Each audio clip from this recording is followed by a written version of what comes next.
स्वागत है आप सभी का। मैं हूं आपके साथ श्रावणी पटनायक। बुलेटिन की शुरुआत करेंगे। मुख्यमंत्री पुष्कर सिंह धामी अपने एक दिवसीय दौरे के लिए दिल्ली रवाना हो चुके हैं। मुख्यमंत्री ने अपने एक दिवसीय दिल्ली प्रवास के बारे में मीडिया से जानकारी साझा करते हुए बताया कि इस दौरान वो केंद्रीय नागरिक उड्डयन मंत्री ज्योतिरादित्य सिंधिया से मुलाकात कर प्रदेश की हेली सेवाओं के बारे में बात करेंगे। हालांकि इस बीच राजनीति के गलियारों में ये कयास भी लगाए जा रहे हैं कि मुख्यमंत्री पुष्कर सिंह धामी कई केंद्रीय नेताओं और भाजपा संगठन के शीर्ष पदाधिकारियों से मिलकर दायित्वधारियों और मंत्रिमंडल विस्तार पर चर्चा भी कर सकते हैं। बता दें कि मुख्यमंत्री धामी ने कुछ रोज पहले ही पीएम मोदी से मुलाकात की। इस बीच फिर से इस दिल्ली दौरे के कई राजनीतिक मायने निकाले जा रहे हैं। बहरहाल अब देखना होगा कि सीएम दिल्ली से आएंगे तो प्रदेश के लिए क्या लाएंगे। हिंदी दोनों वर्जन हमने बनाए हैं और इसमें युवा इसलिए युवा के लिए हमने बहुत सारी साइबर टिप्स इसलिए दी हैं क्योंकि युवा वो वर्ग है जो सबसे ज्यादा मोबाइल फोन को यूज करता है। तो सबके हाथ में आजकल मोबाइल फोन है, चाहे वो कहीं से भी आ रहे हैं। और इस मोबाइल फोन का हम ये चाहते हैं कि वो जो उपयोग है वो बहुत सही तरीके से करे। और इसके लिए हमने हर स्टोरी में एक टिप दी हुई है कि आप किसी से ओटीपी शेयर नहीं करना, किसी को आपने कोई अनवांटेड किसी भी लिंक पे क्लिक नहीं करना, किसी को आपको अपने बैंक की डिटेल्स नहीं बतानी है। तो ये सारी चीजें हमने दी हैं और युवा वर्ग से यही है कि वो साथ में साइबर से तो बचें, औरों को भी बचाएं और टेक्नोलॉजी में अवेयर रहें। नहीं, वो पहले से चूंकि मुझे नागरिक उड्डयन मंत्री जी से वहाँ भेंट करनी है और कुछ अन्य काम भी है तो धन्यवाद। ये हमने संकल्प लिया है कि 2025 तक देवभूमि को ड्रग्स फ्री देवभूमि बनाएंगे, यानी कि नशे से मुक्त करेंगे। इसे नशा जिस प्रकार से आज हमारी आने वाली पीढ़ी के लिए एक बहुत ही मैं कहूँ नासूर की तरह जो है फैलता जा रहा है, घूम की तरह लगता जा रहा है, उसको समाप्त करने के लिए मैंने समस्त उत्तराखंड वासियों से सबका आह्वान किया है। ये पुस्तक लिखी गई है निश्चित रूप से जिस प्रकार से आज साइबर क्राइम बढ़ा है, अपराध की दुनिया में नए नए प्रकार के क्राइम किए जा रहे हैं और जाने अनजाने में लोग उसके शिकार हो रहे हैं। ये मैसेज सभी के लिए है, खाली युवा नहीं। मतलब साइबर क्राइम किसी को माफ नहीं कर रहा। एजेड आदमी हो, युवा हो, मध्यम श्रेणी का हो, सबके अगेंस्ट क्राइम, साइबर क्राइम हो रहा है और हम सबको उससे बचना है। उसी के लिए किताब लिखी गई है कि कैसे हम जागरूक हों, कैसे हम साइबर क्रिमिनल्स के जाल में आने से बचें, क्या उनके तरीके तौर तरीके हैं और कैसे पुलिस केस को वर्कआउट करती है, तभी जाकर के हम उनसे बच पाए। राजधानी दून को सुंदर और स्वच्छ बनाने के लिए जिलाधिकारी सोनिका लगातार अतिक्रमण करने वालों पर कार्रवाई कर रही है। अतिक्रमण करने वालों का सामान जब्ती के साथ साथ ध्वस्तीकरण और चालान भी किए जा रहे हैं। लेकिन आलम यह है कि जहां एक ओर अतिक्रमण हटाओ दस्ता कार्रवाई करके आगे बढ़ता है तो व्यापारी दोबारा उसी स्थान पर अतिक्रमण करने से गुरेज नहीं कर रहे हैं। इस मामले को संज्ञान में लेते हुए जिलाधिकारी ने बताया कि यह मामला काफी गंभीर है और हम लोग सोच रहे हैं कि व्यापारी अपने आप ही अतिक्रमण हटा ले। लगातार दोबारा अतिक्रमण करने के मामले सामने आ रहे हैं, इस पर सख्ती करने की कार्रवाई की जाएगी। उनका सामान जब्त करने के साथ साथ उनके ऊपर 2 से 3 गुना चालान वसूला जाएगा।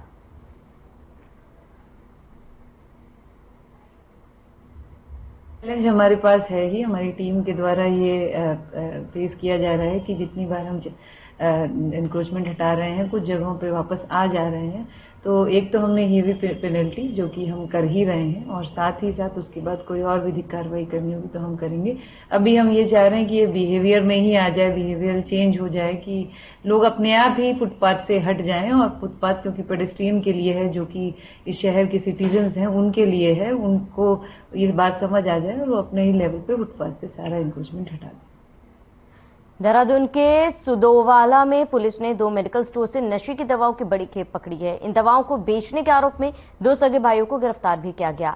इनके पास से नशे के करीब 68,000 कैप्सूल और गोलियां बरामद हुई हैं। आरोपी इन दवाओं को बिना डॉक्टर के पर्चे के छात्रों और स्थानीय मजदूरों को बेचते थे। आरोपियों के खिलाफ एनडीपीएस एक्ट में मुकदमा दर्ज कर कोर्ट में पेश किया गया। यहां से दोनों को न्यायिक हिरासत में जेल भेज दिया गया है। एसएसपी देहरादून दलीप सिंह कुंवर ने बताया है कि क्षेत्र में नशीले पदार्थों की बिक्री करने वालों पर लगातार कार्रवाई की जा रही है। पिछले दिनों सूचना मिली थी कि सुदोवाला में एक मेडिकल स्टोर पर नशे की दवाएं बेची जा रही है। मेडिकल स्टोर संचालक सामान्य दवाओं की आड़ में युवाओं को ये दवाएं बेच रहे हैं। एसओ पीडी भट्ट के नेतृत्व में सुदोवाला चौक के पास वंश मेडिकल स्टोर पर शनिवार देर रात छापा मारा गया।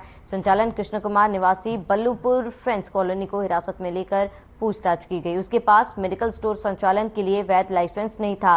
स्टोर से हजारों प्रतिबंधित गोलियां और कैप्सूल बरामद हुई। बरामद किया है। रेड करने पर आपका टामाडोल के 56,748 कैप्सूल बरामद हुए हैं और अल्ट्रा जोलाम के 11,700 टैबलेट जो है बरामद हुई है।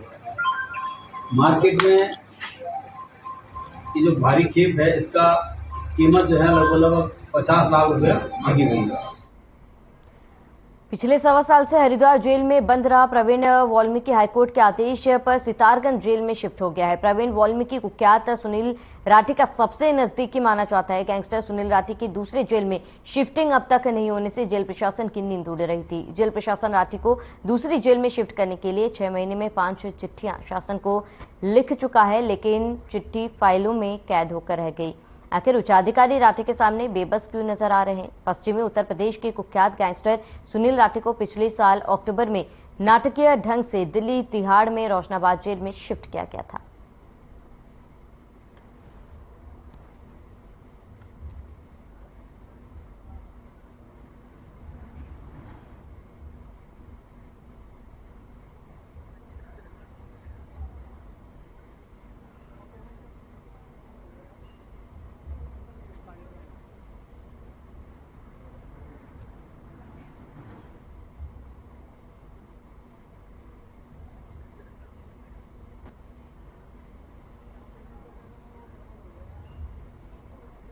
आगामी लोकसभा चुनाव को लेकर अभी राजनीतिक पार्टियां अपनी अपनी तैयारियों में जुटी हुई हैं। उत्तराखंड बनने से बाद से ही अपने अस्तित्व को खो चुकी समाजवादी पार्टी इस बार लोकसभा चुनाव में उत्तराखंड में अपना परचम लहराना चाहती है। उत्तराखंड समाजवादी पार्टी ने नई कार्यकारिणी का विस्तार किया गया, जिसमें आगामी हरिद्वार नगर निगम चुनाव और उत्तराखंड में लोकसभा चुनाव को लेकर रणनीति बनाने में जुट गई है। समाजवादी पार्टी के प्रदेश उपाध्यक्ष डॉक्टर राजेंद्र पाराशर का कहना है कि उत्तराखंड में कांग्रेस और बीजेपी दोनों एक ही सिक्के के पहलू है। जनता अब इस बात को भली भांति जान चुकी है। देखिए, उत्तराखंड के अंदर कांग्रेस और भारतीय जनता पार्टी दोनों एक ही सिक्के के दो पहलू हैं और उत्तराखंड की जो जनता है अब वो भली भांति जान चुकी है। कांग्रेस को और भारतीय जनता पार्टी को वो नकारने के मूड में है। आज पूरे उत्तराखंड के अंदर एक तीसरे विकल्प के रूप में सोचा जा रहा है और तीसरा विकल्प हमारी समाजवादी पार्टी उभर कर आ रही है। अभी लक्सर में हमने एक बहुत बड़ा कार्यकर्ता सम्मेलन किया, रुड़की में भी कार्यकर्ता सम्मेलन हुआ, देहरादून में भी हुआ। लोगों का तमाम रुझान मिल रहा है और बहुत अच्छा हमारे को सहयोग मिल रहा है। देखिए, समाजवादी पार्टी 2004 की तरह यहाँ पर इतिहास रचेगी और 2024 में पंचकोणिया मुकाबला करने की हम संभावना ढूंढ रहे हैं। जो हमारे वोटर छीन गए थे, जो बीजेपी, बीएसपी और कांग्रेस में चल गए थे, उन वोटरों को हम पुनः लाएंगे, उन कार्यकर्ताओं को पुनः लाएंगे, क्योंकि उत्तराखंड बनाया हुआ समाजवादियों का ही है। अगर कौशिक समिति नहीं चाहती तो ये रिपोर्ट उत्तर प्रदेश विधानसभा में पारित। गढ़वाल लोकसभा से 2024 के लोकसभा चुनाव के लिए पूर्व मुख्यमंत्री त्रिवेंद्र सिंह रावत भी तैयारियों में जुटे हैं। त्रिवेंद्र सिंह रावत पिछले कुछ महीनों से कोटद्वार से लेकर बद्रीनाथ तक के कई दौरे कर चुके हैं। त्रिवेंद्र सिंह रावत ने साफ किया है कि पार्टी का उन्हें जो भी आदेश होगा उसका वो पालन करेंगे। जनपद पौड़ी निवासी पूर्व सीएम त्रिवेंद्र सिंह रावत की पिछले कुछ दिनों से अचानक बढ़ी सक्रियता से बीजेपी के दूसरे नेताओं में भी खलबली मची है। ये जानकारी देने में बेहद खुशी हो रही है कि अभी 10 महीना हो रहा है और 10 महीने में 16,000 करोड़ से ज्यादा हमारा ग्राउंड पर आ गया है। 40,000 लोगों को इसके माध्यम से रोजगार मिलने वाला है। इस तरह का ये सफल डेस्टिनेशन उत्तराखंड ये हमारा सफल जो आयोजन हुआ, आज उसके परिणाम राज्य में आ रहे हैं। जो जनपद गढ़वाल है, पौड़ी जिसको हम लोग बोलचाल में बोलते हैं, तो मेरा गृह क्षेत्र है। मेरी शिक्षा दीक्षा भी सारी यहीं पर हुई है। लेकिन जहां तक चुनाव की बात है तो पार्टी डिसाइड करती है, भारतीय जनता पार्टी में, किसको कहां से चुनाव लड़ना है या नहीं लड़ना है। तो ये पार्टी जो भी तय करेगी उसका हम लोग पालन करेंगे। ये देखिए, मुख्यमंत्री रहते हुए मेरे को मौका मिला और मैंने प्रयास किया कि मैं राज्य के लिए कुछ योगदान कर सकूं। के गदरपुर मंडी गेट परिसर के सामने टुकटुक में बैठी हुई 2 महिलाओं ने लड़ाई हो गई और इन सब का किसी ने वीडियो बना लिया, जो कि गदरपुर क्षेत्र में जमकर वायरल हो रहा है। दरअसल सारा मामला 2 सगी बहनों के आपसी घरेलू विवाद का था, जिस पर मारपीट के बाद ये महिलाएं लड़ते झगड़ते गदरपुर थाना परिसर पहुंची और वहां पर जब पुलिस ने कार्यवाही की बात कहा, तहरीर मंगाई, तो इन बहनों ने आपस में समझौता कर लिया और गदरपुर पुलिस को किसी भी प्रकार की कोई तहरीर नहीं दी, जिस पर गदरपुर पुलिस ने शांति भंग में कार्रवाई करने की चेतावनी दी और इस तरह सड़क पर लड़ने से मना किया।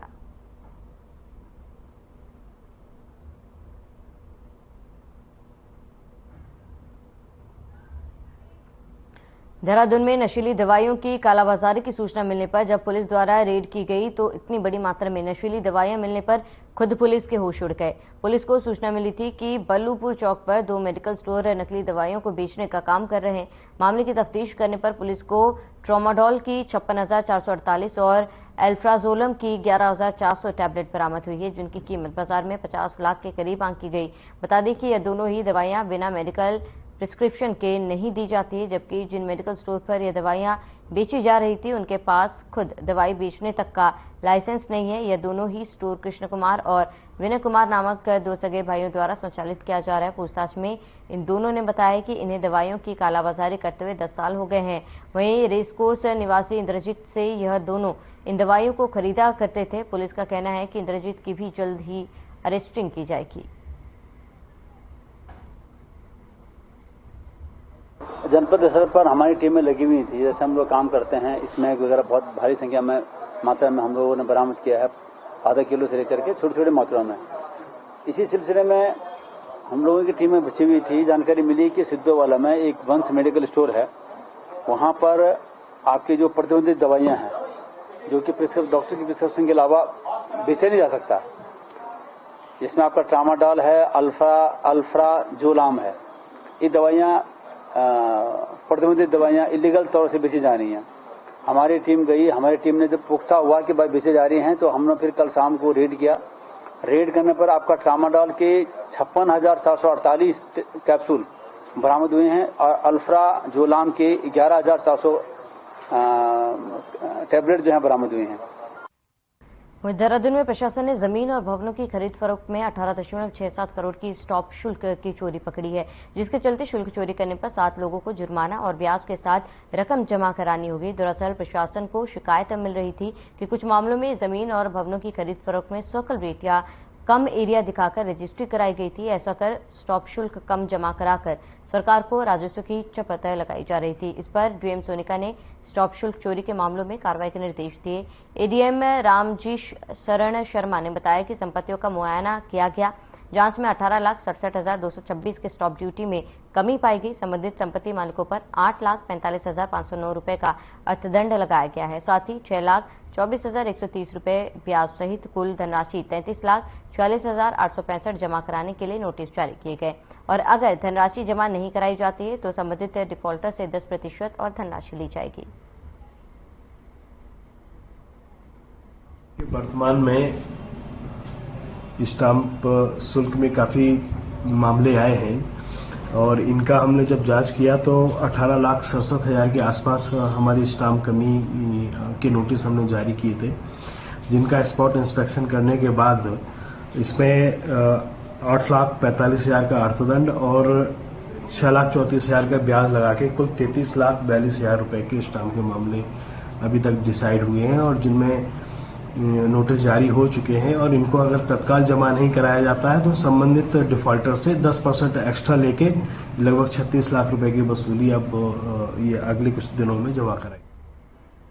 तो जनसांख्यिकीय नियंत्रण बनाए रखने के लिए उत्तर प्रदेश और असम की तरह जनसंख्या नियंत्रण कानून पर कवायद तेज की जा रही है। मुख्यमंत्री पुष्कर सिंह धामी ने कहा कि उत्तराखंड की संस्कृति और अन्य विरासत को संजोए रखना बेहद जरूरी है और इसके लिए प्रदेश सरकार हर स्तर से प्रयास भी कर रही है। सीएम धामी ने साफ शब्दों में संकेत दिए हैं कि उत्तराखंड की शांति व्यवस्था से किसी भी तरह का कोई समझौता नहीं करेंगे। उन्होंने कहा है कि उत्तराखंड के हित के लिए जो भी कदम उठाने हैं वो उठाए जाएंगे। क्योंकि यहाँ का एक जो वातावरण है, जो कानून व्यवस्था की स्थिति है, जो एक यहाँ का परिवेश है, यहाँ की एक संस्कृति है, जो यहाँ का अध्यात्म है, जो शांति है, वो बनी रहे, उसके लिए हमने जहाँ अनेकों फैसले लिए हैं और अन्य कुछ प्रशासन के क्षेत्र में भी अनेक फैसले लिए हैं और हमने कहा है कि जो भी उत्तराखंड राज्य के हित में होगा उन सभी पर हम काम करेंगे, उन सभी पर कानून बनाने का काम करेंगे, उन सभी पर निर्णय लेने का।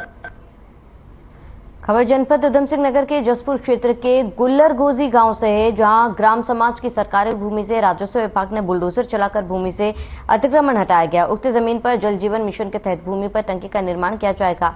मीडिया से रूबरू होते हुए उप जिलाधिकारी जसपुर सीमा विश्वकर्मा ने बताया कि जल जीवन मिशन के तहत जो टैंक बनाए जा रहे हैं उसी के तहत गुल्लरगोजी गाँव में भूमि को चिन्हित किया गया, जिससे कुछ लोग द्वारा अतिक्रमण किया गया था। मिशन के तहत जो टैंक बनाए जा रहे हैं तो उसी के लिए एक हमारे द्वारा गुलर गोजी में भूमि का चिन्हित किया गया था। तो उसमें देखा था कि कुछ लोगों के द्वारा अतिक्रमण किया गया था। उनको पूर्व में भी बता दिया गया था कि आप इसको हटवा लें, लेकिन उनके बावजूद भी इनके द्वारा ना ही अतिक्रमण हटाया गया था और ना ही वहां पर कार्य करने दे रहे थे। तो इसी उसमें हमारी जो राजस्व की टीम है मौके पर जाके उन्होंने अपने उसमें जेसीबी चला के मौके पर वहीं रानीखेत कैंट के सिविल क्षेत्र को नगर पालिका में शामिल करने की मांग को लेकर रानीखेत विकास संघर्ष समिति का धरना प्रदर्शन 52वें दिन भी जारी रहा। आंदोलनकारियों ने मांग को लेकर जोरदार नारेबाजी की और धरने के दौरान सभा में वक्ताओं ने कहा कि आंदोलन को 2 महीने पूरे होने जा रहे हैं, लेकिन इसके बावजूद भी शासन प्रशासन स्तर से आंदोलन की कोई सूद नहीं ले रहा। तो अब शासन की तकरार को तोड़ने के लिए आंदोलन उग्र रूप प्रदान करना ही एकमात्र उपाय है। उन्होंने कहा है कि किसी भी कीमत पर आंदोलन को मुकाम तक पहुंचाने का आंदोलनकारियों ने संकल्प लिया। आंदोलन को मजबूती प्रदान करने के लिए आम नागरिकों से भी एकजुटता के साथ सहयोग करने की अपील की गई थी। बता दें कि धरना प्रदर्शन में वरिष्ठ नागरिक व्यापारी होटल एसोसिएशन के सदस्य सहित कई जनप्रतिनिधि मौजूद रहे।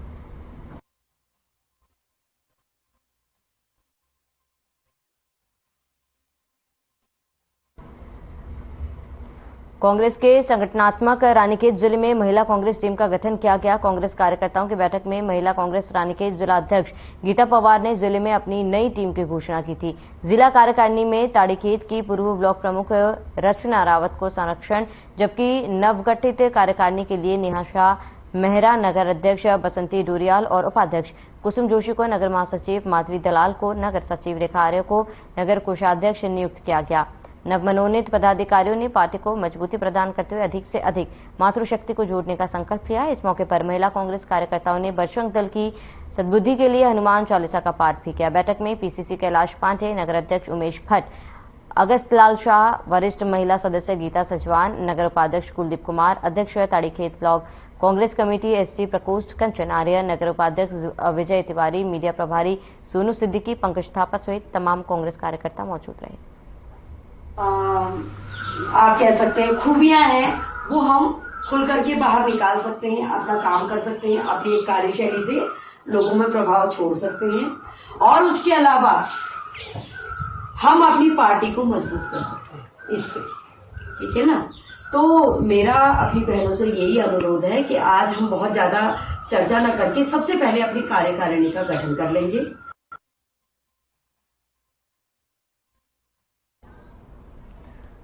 खबर अल्मोड़ा से है, जहां विधायक मदन बिष्ट आधी रात को स्वास्थ्य व्यवस्था को देखने के लिए सामुदायिक स्वास्थ्य केंद्र द्वारा हाट में पहुंचे, जहां डॉक्टर मौजूद नहीं होने से वो भड़क गए, जिसके बाद प्रभारी चिकित्सक को फोन किया गया, लेकिन उनका फोन स्विच ऑफ आया।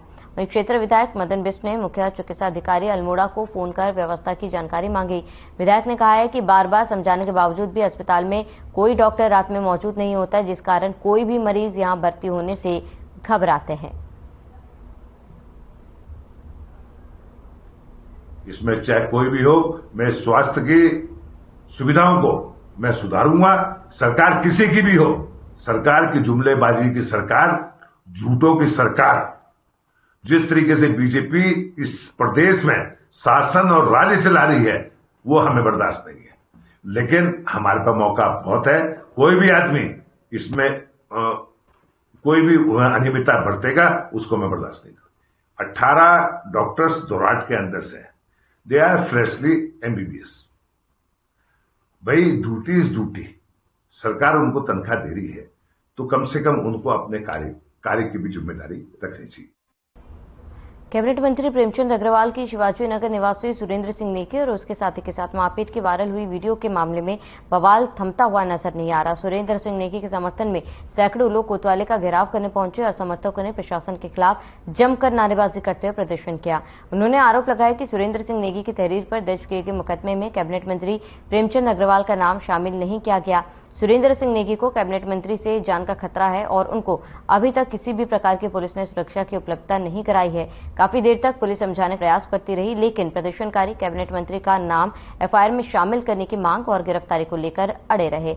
आखिर में आरटीआई की जानकारी के तहत पुलिस ने एफआईआर में दर्ज नामजद लोगों की जानकारी सार्वजनिक करके लोगों का गुस्सा शांत किया और सुरेंद्र सिंह नेगी को सुरक्षा उपलब्ध कराने का दावा भी किया। सीओ संदीप नेगी ने बताया कि मंत्री प्रेमचंद अग्रवाल, उनके समर्थक कौशल बिजलवान और नगर गौरव राणा का नाम पहले ही एफआईआर में नामजद, अब गनर के साथ ही दीपक नेगी का नाम भी नामजद कर दिया गया है। बता रहे हैं। बिंदु संख्या 1, मुकदमा संख्या 201/23 में 3 अभियुक्त नामजद कर दिए गए हैं। पहला प्रेमचंद्र अग्रवाल, दूसरा कौशल बिजरवान, तीसरा गौरव राणा।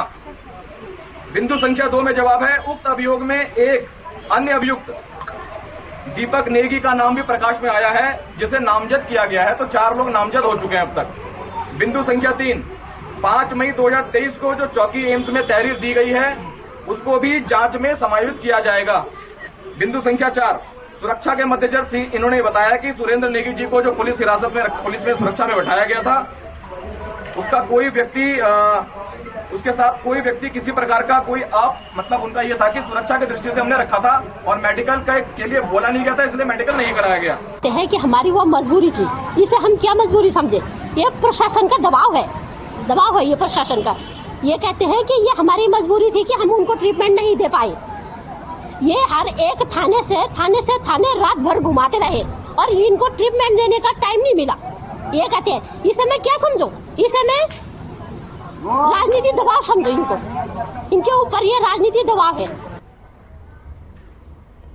इस बार की केदारनाथ धाम यात्रा में तैनात पुलिस बल एसडीआरएफ और एनडीआरएफ का एक नया ही रूप देखने को मिल रहा है। कुबेर गधेरा और भैरव गधेरे के पास आए ग्लेशियर को हटाने का कार्य स्थानीय प्रशासन और लोक निर्माण विभाग द्वारा कराया जा रहा है, लेकिन यात्रियों की सुरक्षा व्यवस्था के लिए तैनात पुलिस बल एसडीआरएफ और एनडीआरएफ द्वारा अपने दायित्व के निर्वहन के साथ मार्ग खोलने में भी गैंती फावड़ा चलाकर मदद की जा रही है। पुलिस का मानना है कि अत्यधिक ठंड के बीच इस तरह से शारीरिक श्रम करने से उनके स्तर से भी कुछ न कुछ योगदान अवश्य होना चाहिए। बाबा के दर पर पहुंच रहे श्रद्धालुओं की डगर आसान, यही हमारी कामना है। बता दें कि काफी हद तक ग्लेशियर को साफ करते हुए मार्ग को चलाने योग्य बनाया जा चुका है और ऐसे ही सुंदर तरीके से अपने कर्तव्य का निर्वहन करने वाले पुलिस के 6 एसडीआरएफ के 24 और एनडीआरएफ के 16 जवानों को पुलिस अधीक्षक विशाखा अशोक भदाणी के द्वारा सम्मानित भी किया गया।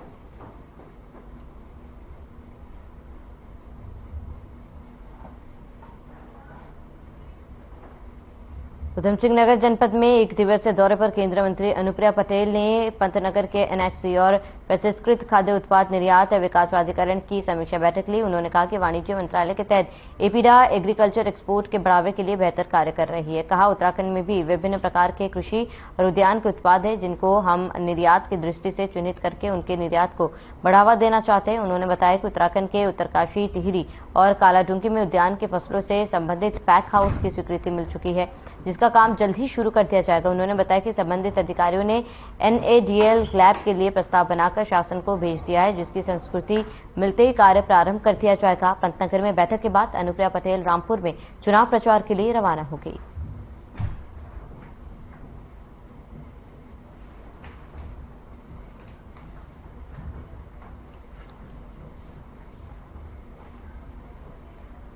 तो चलिए, इसी के साथ इस बुलेटिन में फिलहाल मेरे साथ इतना ही। देश और प्रदेश की तमाम बड़ी खबरों के लिए बने रहिए हमारे साथ।